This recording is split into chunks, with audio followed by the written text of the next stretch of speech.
Դոնալդ Թրամփը Սպիտակ տանն ընդունել է Վոլոդիմիր Զելենսկուն նրան անվանելով ուժեղ մարդ, որի հետ շատ լավ հարաբերություններ ունի։ Օրակարգում հիմնականում եղել է Կիևին ռազմական մատակարարումների հարցը, Զելենսկին ցանկություն է հայտնել ուկրաինական անօդաչու թռչող սարքերը փոխանակել ամերիկյան Թոմահոք հեռահար հրթիռների հետ։ Կիևը վերջին շրջանում ակտիվորեն ցանկանում է ստանալ դրանք, իսկ Մոսկվան նման հեռանկարը որակում է էսկալացիային ուղղված քայլ։ Դոնալդ Թրամփը բարձր է գնահատել ուկրաինական ԱԹՍ-ները, սակայն նշել, որ ամերիկյան կողմն ինքն էլ ունի Թոմահոք թևավոր հրթիռների կարիքը, իսկ Ուկրաինային կարող է այլ հրթիռներ տրամադրել։ Նա հավելել է, որ Կիևին Թոմահոքների վաճառքը իսկապես կարող է սրել իրավիճակը։ Թրամփն անդրադարձել է Վլադիմիր Պուտինի հետ վերջին հեռախոսազրույցին, որի ընթացքում նախագահները պայմանավորվել են առաջիկա 2 շաբաթում հանդիպել Հունգարիայում։ Սպիտակ տան ղեկավարը նշել է, որ Զելենսկին հավանաբար չի մասնակցի այդ բանակցություններին, սակայն Թրամփը կապի մեջ կլինի Ուկրաինայի նախագահի հետ։ ԱՄՆ նախագահը հավելել է, որ Պուտինի հետ հեռախոսազրույցում քննարկել է նաև այն հակամարտությունները, որոնք ամերիկյան կողմը դադարեցրել է։ Թրամփի խոսքով Կրեմլի ղեկավարը հիասքանչ է որակել ԱՄՆ նախագահի ջանքերը, հիշատակելով նաև Հայաստանը։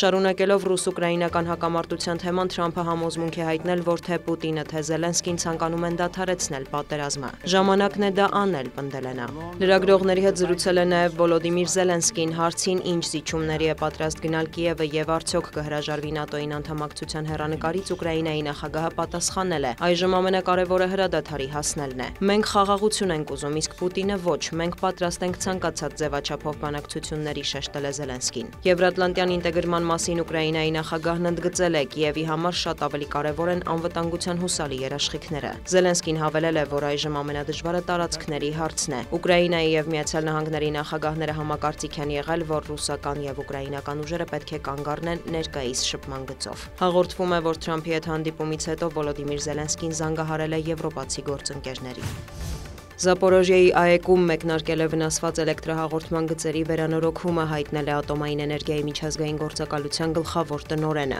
Ռաֆայել Գրոսիի խոսքով աշխատանքները մեկնարկել են կայանի 4 շաբաթյա անջատումից հետո։ Առանձին տարածքներում կրակի դադարեցումը թույլ է տվել դա անել, նշել է պաշտոնյան։ Կազմակերպությունում հստակեցրել են, որ արտաքին էլեկտրամատակարարման վերականգնումը վճռորոշ նշանակություն ունի միջուկային անվտանգության համար։ Նշվում է, որ թե Մոսկվան, թե Կիևը ԱՄԳ-ի հետ կառուցողական գործակցություն են վարել ապահովելու վերանորոգման համալիր ծրագրի իրականացումը։ Սեպտեմբերի 23-ին հայտնի էր դարձել, որ կայանն անջատվել է էներգամատակարարման վերջին արտաքին գծից եւ անցել պահուստային սնուցման։